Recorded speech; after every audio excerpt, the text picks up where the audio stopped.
Yes. And just to let you guys know, in our process, we finalize our decision of our topic very shortly before we have our discussion, because that way it's not rehearsed. You're getting the real conversation on topic that we are prepared as human being to deliver valid information and personal experiences, but it's not fake, basically. So it's a fluid conversation. All right. So grief. Our realtors will deal with grief. It's part of life. We are born, we live, and we die. And also our customers will have grief.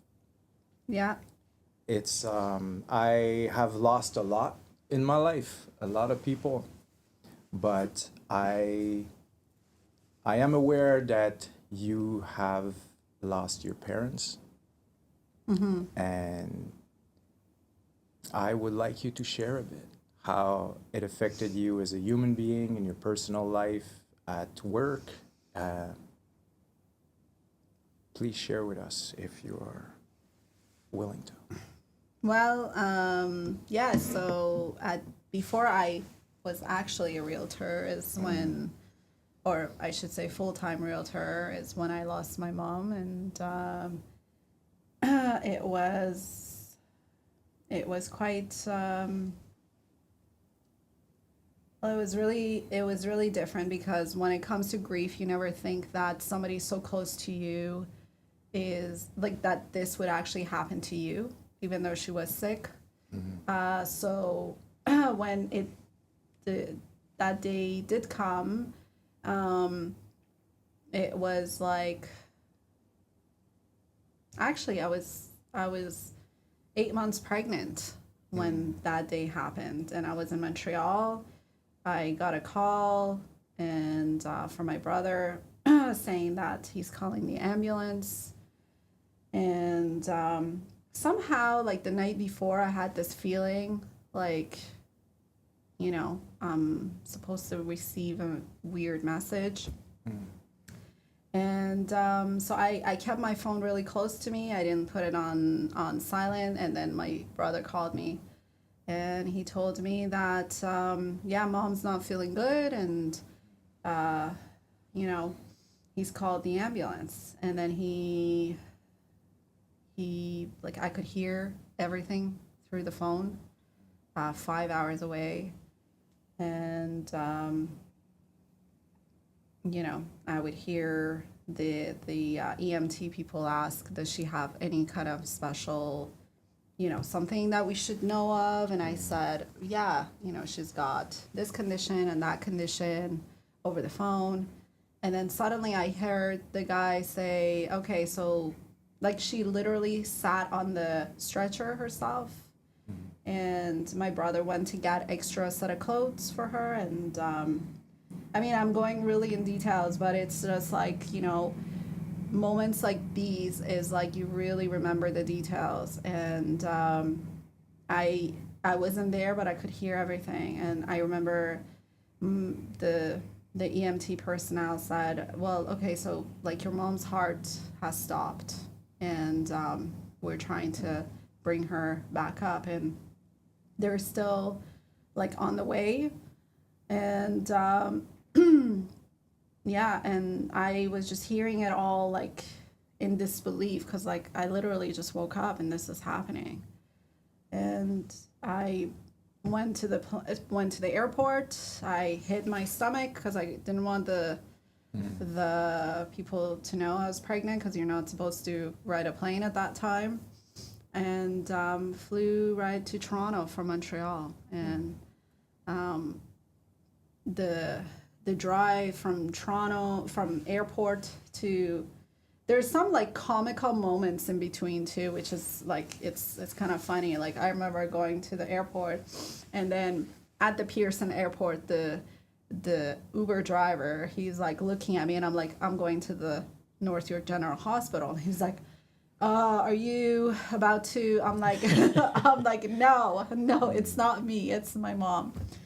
And it's like the conversations, like he was like, I had this is what happens after death in our belief, and we believe like you become this like light, and you all these different things. And it's just like I arrived at the airport, at the hospital, and I saw my mom, and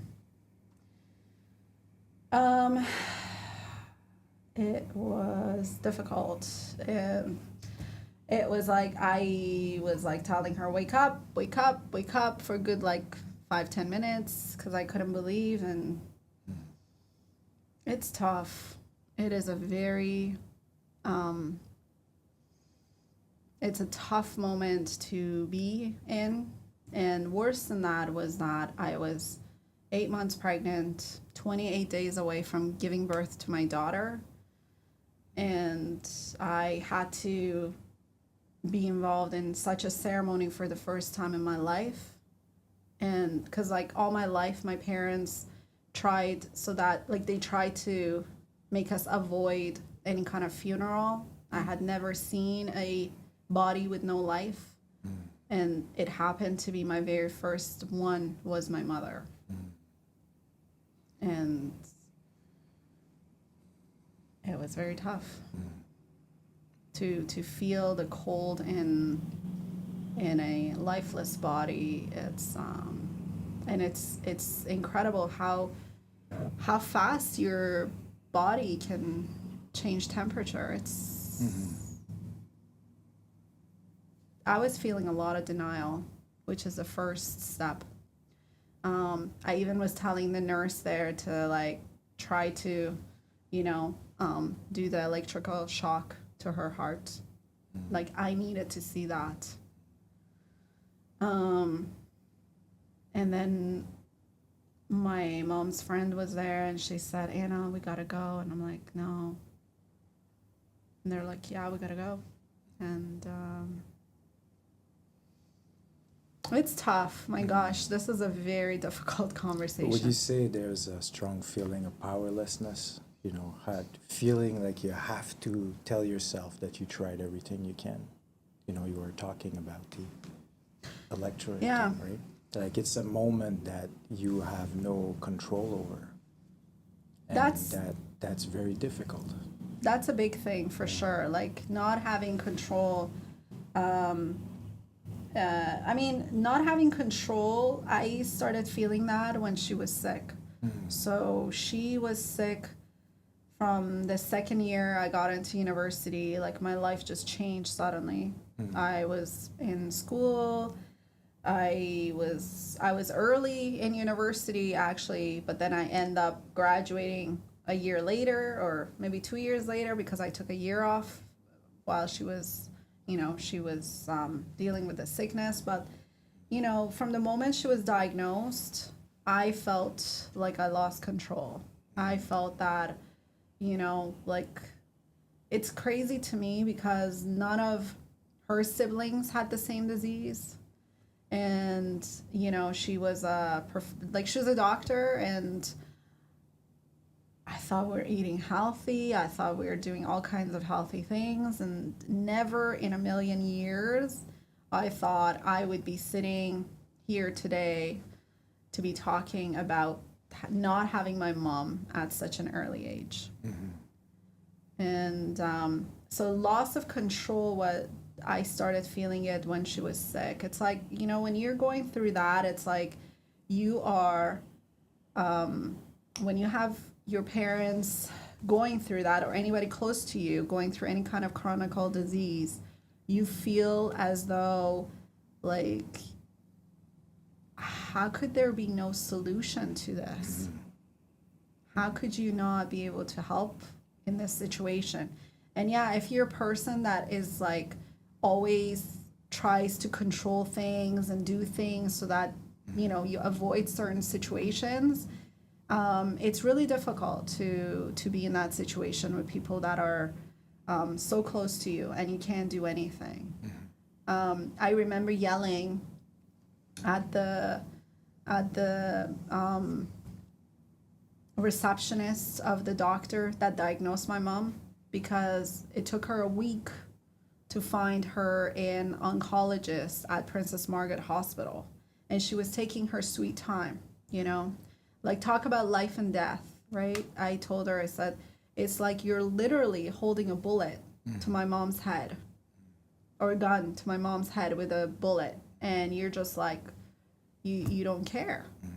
It's also a part of the grieving process, right? We have to we have to target that feeling towards someone. It's easier if you blame someone, right? Because at that point, when you love someone and you're the kind of human that usually fixes things, and it's already difficult to accept that we failed in a way, right? It's that responsibility, and then it gets kind of confusing, and then as you thought process everything that could have been done differently, then it involves other people. And then those other people, you start, blame shifting toward them because you're not yet at the phase of acceptance. Because regardless, it's not going to change anything, right? Like, it's about accepting at that point. But that, again, I have lost a lot of people in my life. And I think that no matter how many people you lose in your life, while the stage of grief is, the similar process, it's never the same. There's not one person that you lose that it is the same process. Because sometimes there are people that you lose that you don't fully process, right? And then it remains an open wound instead of healed scars. And as you pile them up, it kind of killed a part of you. And that's why to go through the process of healing when you're grieving it's mandatory. Because otherwise, I feel like your spirits get attached to a lifeless body, which is now somewhere else, regardless of what we're believing in. And I find it easier for me anyway to live within the memories, to acknowledge when I do things that relates to these people, to honor their memory or to dedicate things that I do for them. As an example, when I was a teenager, a friend of mine died. He was from a family that had strong addiction, and I used to have addiction when I was at that age. And after he passed away, I thought, you know what, if that guy cleaned up and then actually passed away on his way to school, I can do it too.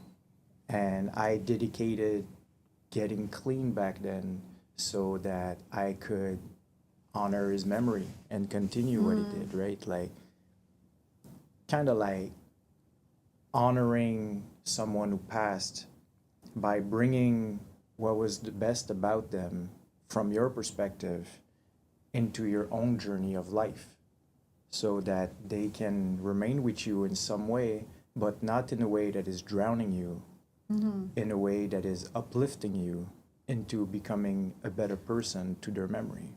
Did that come to you very naturally? Like, did that happen, because again, yeah, I have experienced grief, and people around me, we experience it differently and react to it differently. Like, how did you come to that way of dealing with grief? Did you was it very natural for you, or was there some kind of thought process, or did somebody actually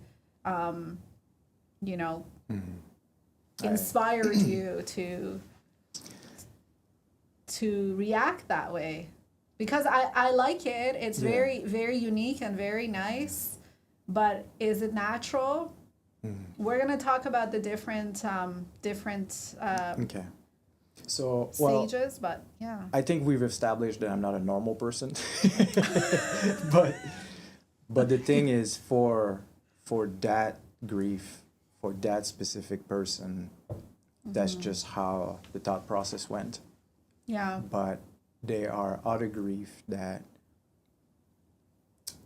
there's one as an example in 2020 that it brought so many different emotions in me that I could not control whatsoever. It was like involuntary blame shift, and I needed blood, I needed revenge, and Really? it was, oh yeah. Oh, wow.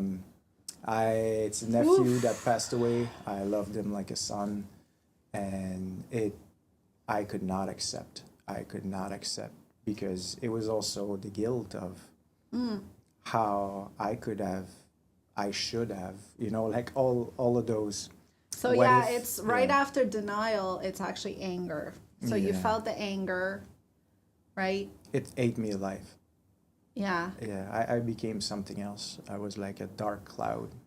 So that's exactly it. Like I have had people around me where their process was a lot of anger. And that's very, very toxic, not just to you, but people around you. And to try to get those people out of there, it's like while you're going through the grief yourself too, it's tough. So how did you go away from that? Like, where was that transition? When did that happen? When the transition from feeling anger and so you also said guilt, Oh, yeah. right? Oh, yeah. So the guilt meant, is it because something that you didn't do or you felt you could have done? Because that could have, should have, Yeah. that happens, right? Like, it's funny because with my mom, when that happened, it was the weirdest thing in my head. I looked at time like a string. And I felt like, just an hour ago she was alive. Like last week she was alive. Last month she was alive. And then this thread would just keep getting longer and longer and longer. And now it's like, it's over a decade. Does the pain go away? I don't think the pain goes away. You just find a way to like better manage yourself or distract yourself and things like that and just like focus it elsewhere. But yeah, so the guilt, tell me about the guilt. Like, what was the guilt all about? Like, why did this happen? I should have been there, kind of a thing, or Amongst if many you other want to, things. if you want to share, No, you don't have of course, to. of course. And I'm not gonna go in full No details. details, but, sure. Yeah. Sometime as a parent, we have to make choices. And it's not that simple, right? Because there's so many different factors and so many, unexpected things that happen. And the layout of the choices that I made from my perspective, because I was not there for him. I had moved to Ottawa for work. He lived in British Columbia. I felt really guilty about that. I felt like I abandoned him. We should have bring him with us. There are things that I had not spoken up about, that I was aware that I was angry at myself for that. And it also is a reason why I am really bold, because there is a lot of thing in my life that sometime when you don't speak up, the consequence can be leading toward grief, right? And it's important to speak up because some people, not only they are introvert, but they don't know how to formulate their feeling, because not only it's the communication struggles, it's also they're lacking the ability to recognize how different emotion feels. And then when you're someone that is a bit more empathic, you can try to read them and express to them what you think it is, and then they can correct you. And then as a back and forth, you can better understand what is happening with them, right? And at that point, I was involved in a campaign of suicide prevention in Canada. And meanwhile, my nephew passed away while I was busy doing that. So I felt serious guilt. But to change, not to change topic, but to change Direction of yes, the conversation. yes. Yeah. Your father also passed away, and I would like you to also talk in regards to the charity that is very close to your heart after explaining about your father. Yeah, so I just I want to say last year, but it's not even last year. It's almost 2 years ago, actually, that I lost my. It's one thing to lose a parent, and you would think, well, that's it. That's I gave my dues, kind of a thing. It's weird. It's weird how we think that way, right? With losses, and then when my dad got sick. I was like, what? It was very, very, there's a lot, obviously, like that pain of losing another parent. You see, like both parents, they have a special place, right? The way I look at moms are supposed to be the symbol of love, encouragement, all the emotional things that you need. They're there for you. They're like the love, the hug, the fuzzies, all those good stuff, the nice smell, the warmth. And then a father's role is more like, I got your back. I am your pillar. So the mom is the foundation, but the dad is the pillar that holds you standing. And my dad was the kind of guy who had a lot of influence. He was my first mentor in business altogether. And he was a strong man, super, super like tough boss to his kids, but super loving as a father, as a girl's father. It was an interesting dynamic. And I loved him so much. So when I found out that my father was sick, and when he passed away, it was like, now I tried to shield myself a little bit when it came to my dad, because I used to live in Toronto with my mom. I was there with her all the time. So when my mom passed away, as a way to not be in that environment, a bit selfish, I left Toronto and I came to Ottawa. It seems Ottawa is the place everybody refuges to when something hits the fan. Anyways, so I came to Ottawa, and then, so that way I'm not constantly in contact with my dad. But at the same time, like, I was calling him every single night, especially more towards the end than at the beginning, because he was like a businessman. He was he was in Canada for 15 days out of every month. It was crazy. So when he was in Canada, like, we'd be like FaceTiming all day long, He would want to know about my business and what's going on, and, how am I doing? And then, of course, when he got sick, it was like, what? And here's the crazy part. You talked about the foundation. So when I got into, I built the team, the Anna Alemi team, I was looking as a way to give back. And I needed to, my coach was saying, you need to find it something that's so dear to your heart that when you talk about it, you can see the passion. And of course, I could have been talking about anything, but that loss of a mother was really big for me. Loss is it's hard, but it's also beautiful. Mm-hmm. It's like that little treasure you have inside of you that forms you, defines you suddenly. And it gives another dimension to you. Mm-hmm.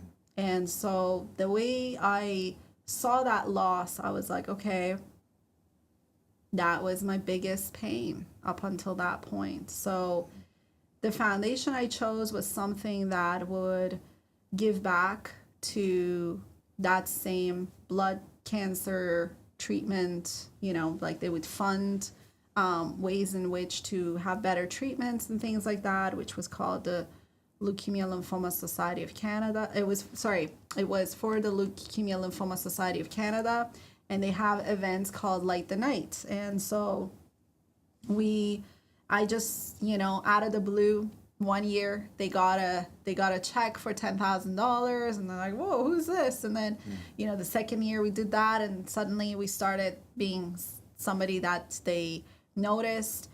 But I gotta tell you, like, something with the charities that is honestly a big turnoff for me is, I think it was like, and I'm not talking about that particular charity, I just realized that the way they go about it is not so genuine for two reasons. One was when they asked me to be in their somewhat committee, and I saw like the sales tactics that are very close in any other sales.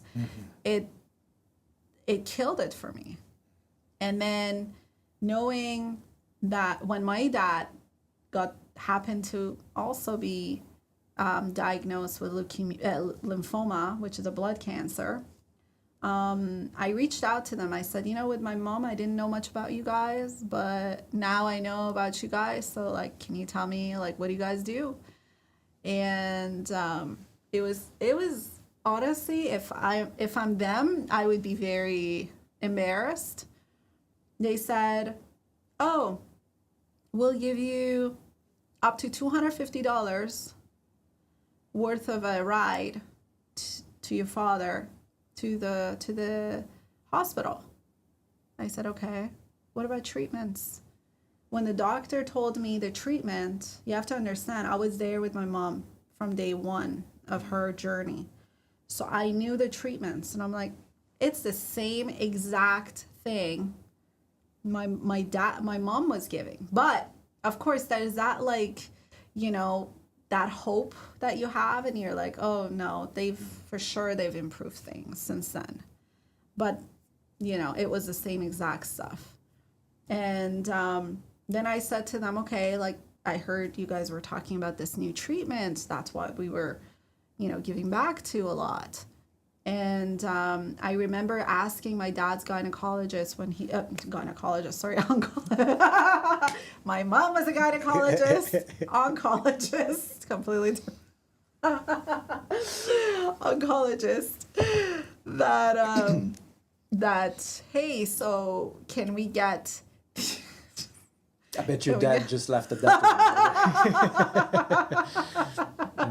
Oh, I have a lot of stories there too. But he, my mom was a gynecologist, and so, yeah. So, anyways, yeah, he probably would have, or did. I asked the oncologist, I said, so what is this like new CAR T treatment you guys have? And you know what the gynecologist said? Well, your dad is over 70 and it's not advisable for him. I said, oh, and it's very expensive treatment. So you're saying to me that a 70-year-old man's life is worth less than a 20-year-old or a 2-year-old or this man means a lot to me.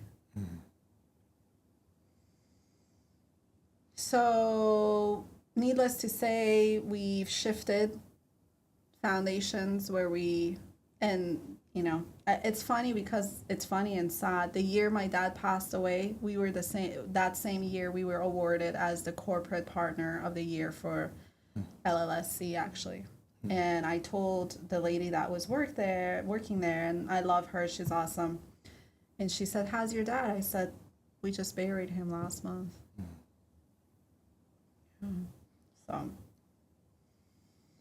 So when you guys see the picture I have with like the award and all that, like my face is all twisted and turned and yeah. Yeah. There's a book by Dr. Sinclair. I believe he's out of Harvard, but before that he was in Australia. His book is called Lifespan. I think it would be around 5 years old now, but there's something he explained in there in regards to seeing the way that we're looking medically at aging is wrong, because past a certain age, everything that is being looked at, it's looked at as, dying from age. Yeah. Right? But that's not okay. We got to be able to still seeing aging as an example, as a disease, so that we can really put emphasis on working on health regardless of the age. One of the things that he's really well known for was NAD plus. So these What are is that? uh, Is this like a little, did they sponsor us? I wish. Let's talk. Yeah. All right.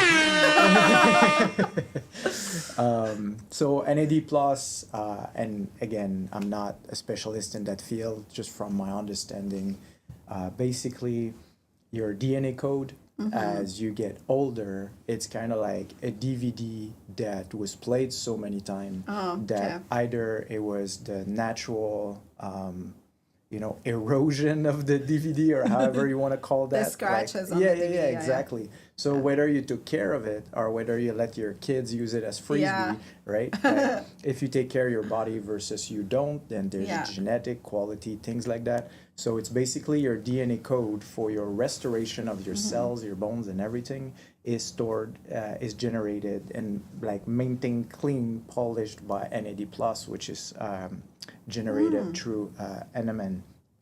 And with NAD plus, what it does is that it sort of refresh your code, like how you are encoded with your DNA, so that you can refresh that, whether it is your skin, your bone, and all that. So there's still a lot of research that are being done. Last I heard, Dr. Sinclair was working on making it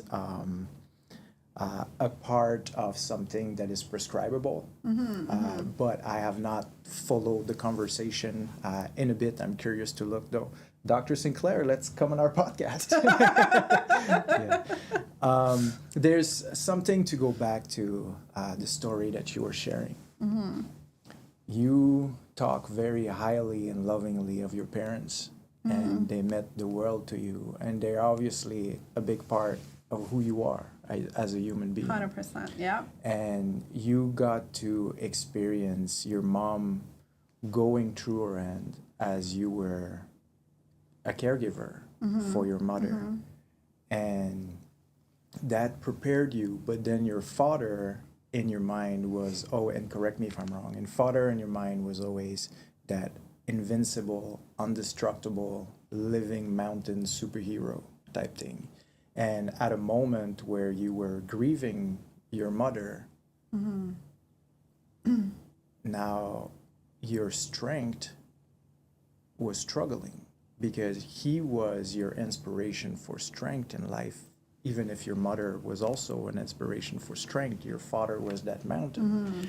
And you could not have that mountain to feed your strength from, because he was also struggling. And now you had to take over that role of now becoming the strength for him, for your family. And that's heavy. That's a lot. Like you did honor your parents. You did become somewhat more of your parents. And now you are reshaping who you are now into what you've learned from it and who you want to become next. And I find it beautiful how, so I was really close to my grandparents when I was a kid, and they passed away, and they were in the fields of business, and your parents were in the fields of business. And I've noticed there's a lot of things that we do that it's to honor their memory, right? So it's similar to that story where you were asking me like, oh, how is it that you're doing that to try to honor, like when it came to addiction when I was young.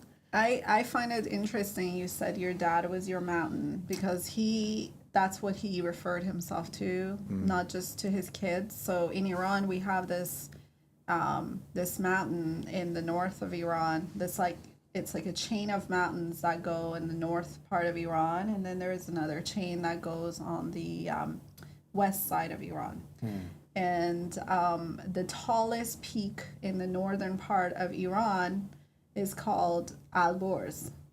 And he used to tell everybody, even his, like, on his celebration of life, I had his staff would come to me and say, Anna, your dad was like my dad, was my father. And he would say that I am like the Alborz mountain behind you guys. So that truly was my dad. My dad was he was not only just my strength, but a lot of people. And that became very evident to me. I mean, it's like, just to your kids, like you're not a hero in your own backyard, right? But then, my dad used to say to me, and actually to all of us, like, you guys will get to know your father when I'm no longer here. And isn't that so true? Even with my mom, like I remember even to this day, there's like moments where I do something and I'm like, now I understand. Now I understand what you were saying. Now I understand. Now I get it. Same thing goes like with my dad. Like it was like, now I understand what you were saying. And the day that was my dad's celebration of life, I mean, it was incredible because I was like, we made no announcement, very little announcement. And the hall was like already full. There was traffic. People couldn't even get into the cemetery. And he was a big man. And yeah,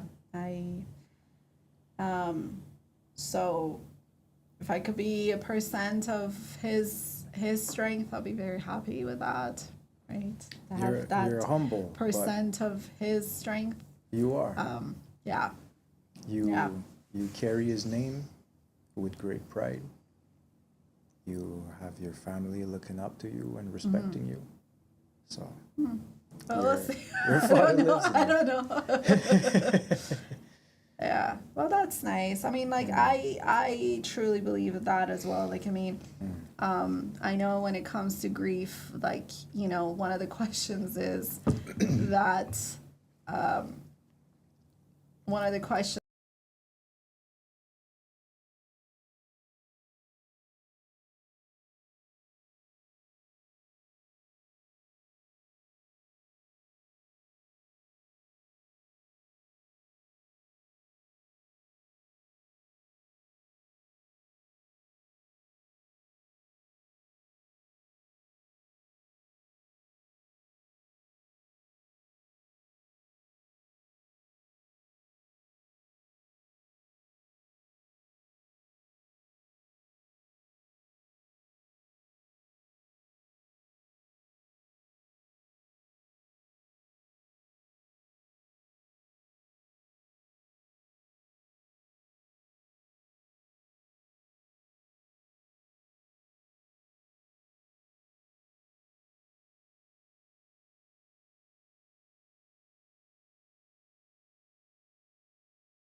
have a It's price good. tag on It's good. So I do. No, in your cup. Oh, Anna Alemi, the name to know for buying or selling. She's ready to go. at least we're having fun. Yeah. Hey, we got it. Visit AnnaAlemi.com. Woo! Hey, we're back. I guess it's a sign, right? It didn't work. We had to stop a bit, which means that in the future we are gonna get great sponsors. That would have been the commercial that's gonna go in the middle. So I like yeah. how you think. That's Hey, good. optimism. Love it. Love it. Love it. All right. So we are back talking about grief, and if you don't mind, I'm gonna share something personal.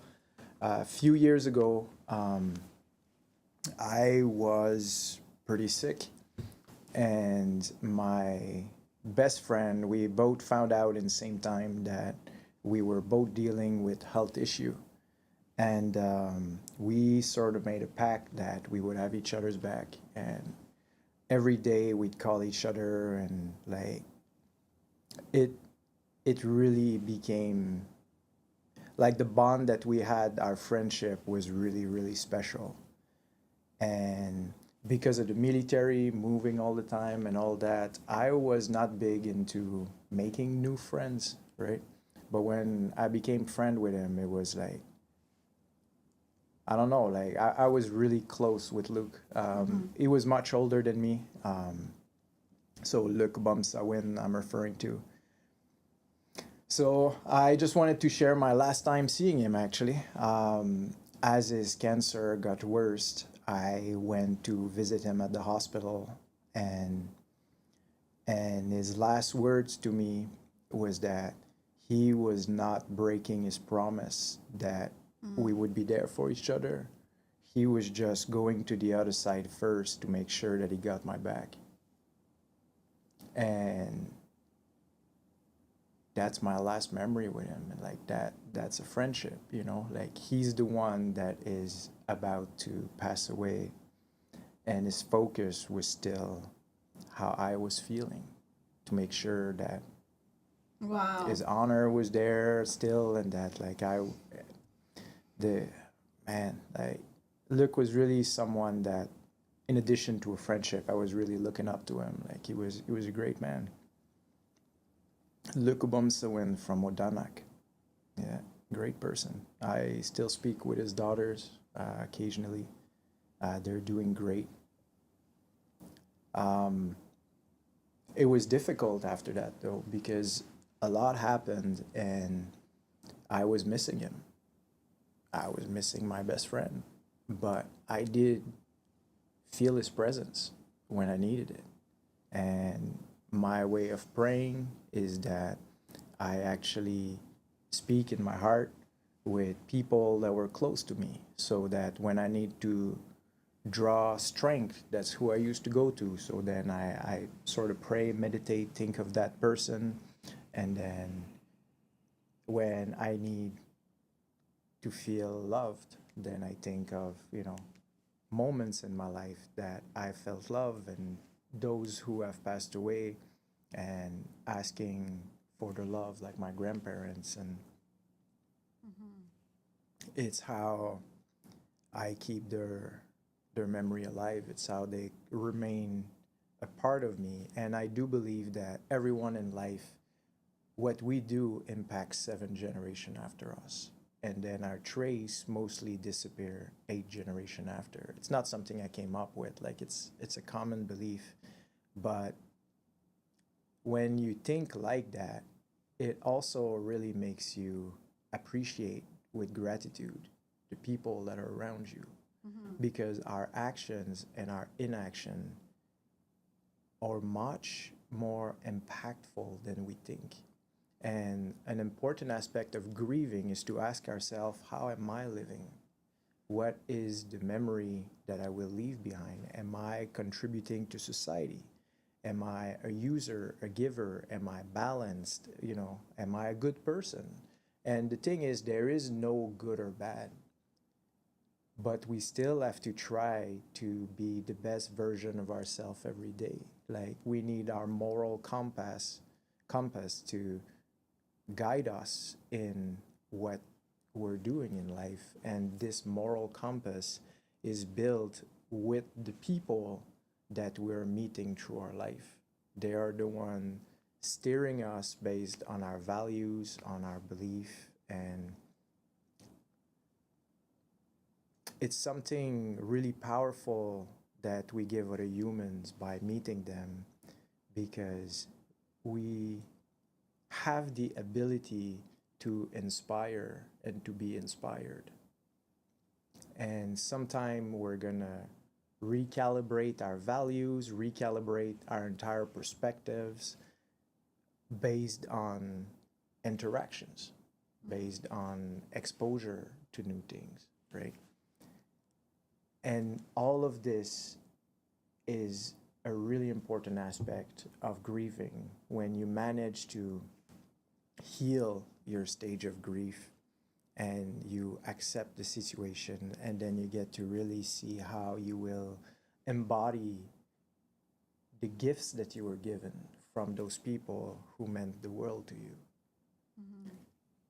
I want to make those memories proud, and that's a part of why I'm here too, right? You want to make your parents proud from the other side. I want to make my grandparents proud from the other side. And that's good. I mean, that's turning, I think every episode now I mentioned Tinsuki, broken bowl mended with gold. But that's what we're doing. Like the lost breaks our heart, and then our actions mends it with gold, so that instead of being open wounds, it become shiny scars. But talking about this, if you're okay to transit toward that, I'm not sure if you had something you wanted to finish, but No, you're good. okay. Go ahead. Sorry. So right now, with the Anna Alemi Realty team, we are working on a lot of changes.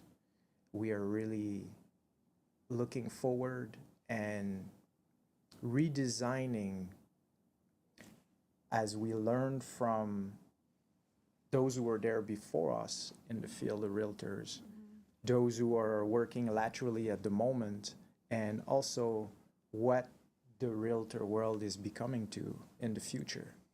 And they are things that when you look in retrospect of the world of realtors, that is not so pretty, just like in every realm. And the thing is, when I was in the military, to me, ethics and values was extremely important. And the reason for that is that the military is one of those organizations that sort of set a standard of what does it mean to stand tall. So when you implement changes or when you implement acceptance in the military, a lot of other organizations will have no choice but to follow, because you are the role model, and it's an important responsibility. And when we think of money, I've never been a money type person, and that's not even my reason why I'm here. As you know, to me, the Zen Orchard project was one of the big things for me into like going toward peace, even though it might sound silly.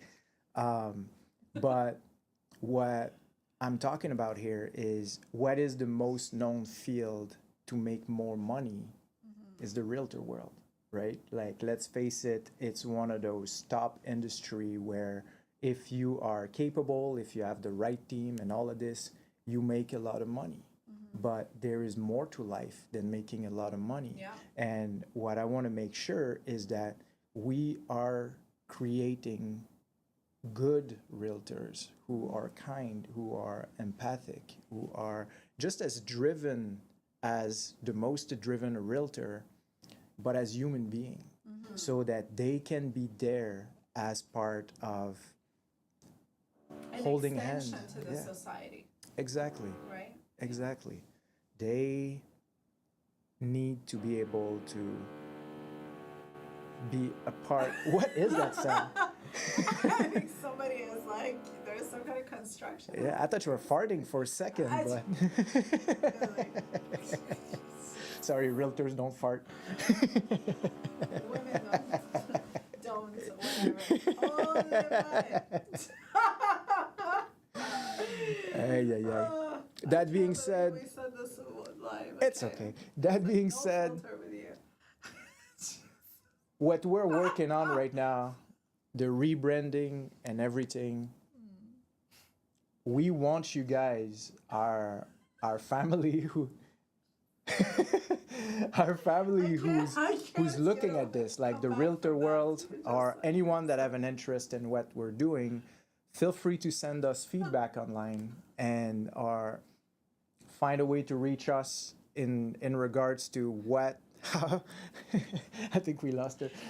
How we can steer the vision of what we're doing so that we can so if you ever meet Anna Alemi, all you need is a fart joke and then she's gone. Yeah. So we are looking for an elite team of realtors, but also an elite team of realtors who are genuine human beings. Like, let's create what the world of realtors should be and then lead by example from there for everybody else. So if you believe in changing this dinosaur, which has existed for so long, it wasn't a farting dinosaur, you're okay. If you believe in changing this world that does not change easily and to make it somewhere welcoming and fun and like less of a bit too stiff, you know, let's bring life to it and let's have fun with it. So I believe in you guys. Now I can't keep a straight face. No kidding. You Hey. just like completely. So we are recruiting new realtors right now. We actually have different batch of applicants every week that we are interviewing and filtering through our process. If you guys are interested, give us a shout. What's the phone number? 613. Oh, wait a second. Let me. I knew that was coming. This is the time. Let's for hear me this. to Let's hear play. this. Anna Alemi, the name to know. For buying or selling, she's ready to go. Call 613-999 or visit AnnaAlemi.com. Wow. There you go. 613-9,000,009. That's 9000009. I am guilty. The other day I was in my office next door and I was actually in my head. I realized I was bouncing to the sound. I was like, ah. Well, that's how you know something is catchy, I guess. Yeah. It's Now doing we the gotta job. Get a TikTok dance for it. Yeah. Let's work on that. Yeah. Maybe at the Christmas party. Yeah, I like the vibe. I like the cool vibe that we're bringing, and yeah, it's interesting because you bring a dynamic of outside, like real estate, and the problem is when you're too long in it, you can't.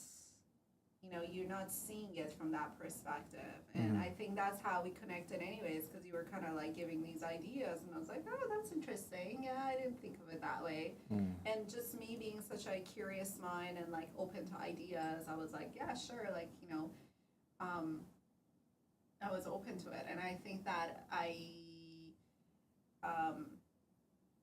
things are looking good. Let's see, but at the end of the day, remember my training earlier today, right? Like the only person's vote that counts is that of the viewers or customers or clients. Yes. So we'll see what needs to happen. But yeah, I'm excited. I'm excited about this. Some of the new people we've talked to that we're gonna meet with and hopefully soon join our team and join the good cause. And at the end of the day, we're making big changes to people's lives, and there's all kinds of noises today. There is like all kinds of trucks passing. We got an ice cream truck right now, drill happening, farting right there, looks like. We're being pranked. Yeah, so it's quite interesting, yeah.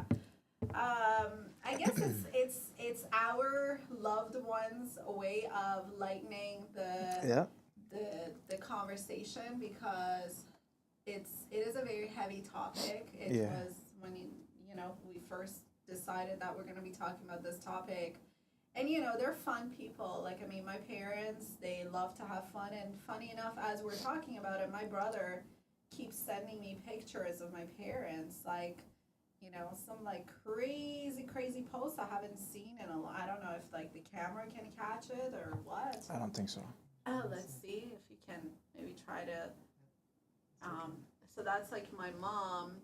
She was in her clinic, and funny enough, we were talking about her in her clinic. Oh, let's see. Oh yeah, there you go. You can maybe zoom in a little bit, and then I have a picture of her when she was much younger here. Oh, there we go.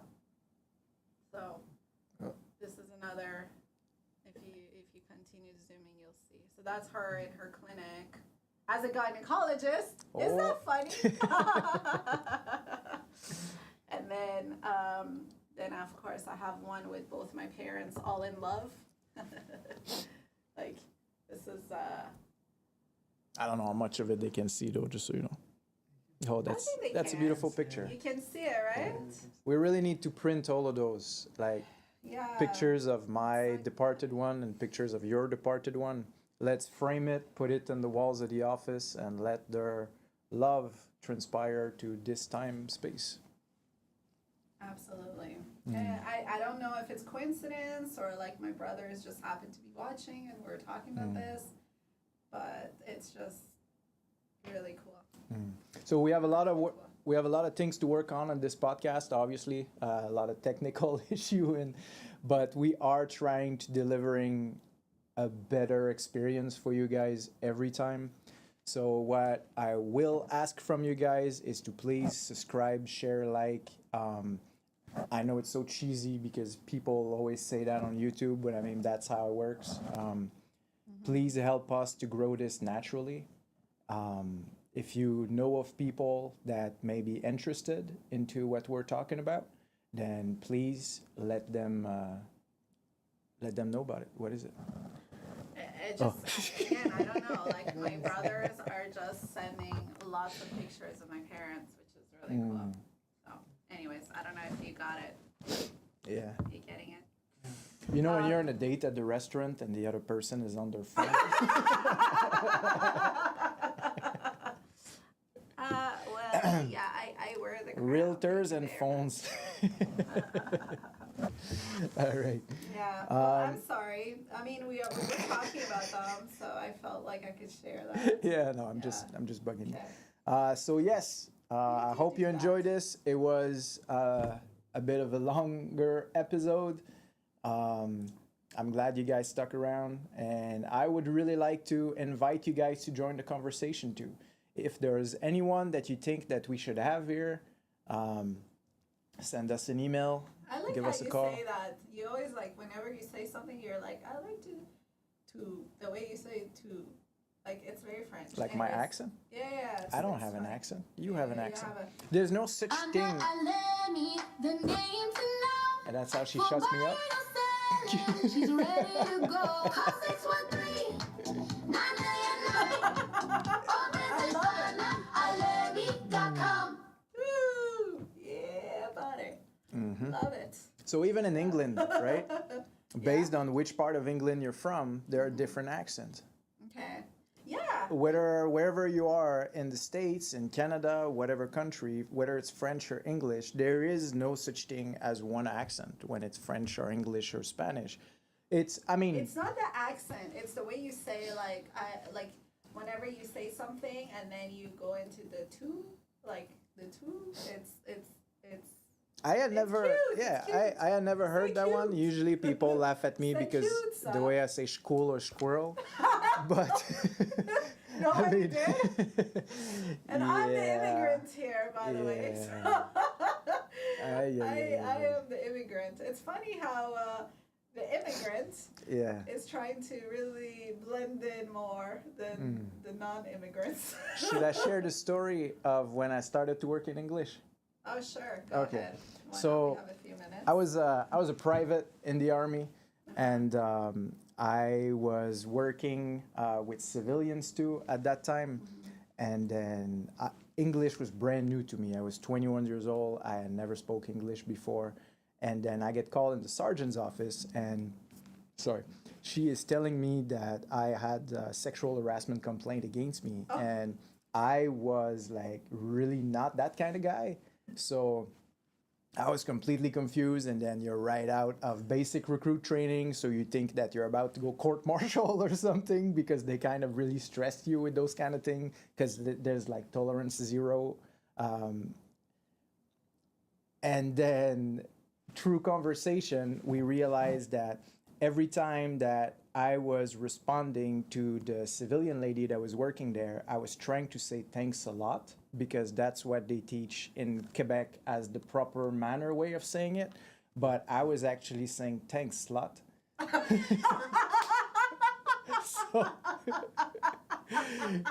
So then my sergeant starts laughing her butt off, and then she goes, yeah, you're okay, don't worry, just go back, I'll talk with her. And then the lady came to see me, and she said, I'm so sorry, and then she hugged me, and we became buddies after. But yeah, accents can be funny. All right, well, thank you so much. I think that's a good way to wrap this up. This episode. Thanks a lot for being part of this. Being part of this.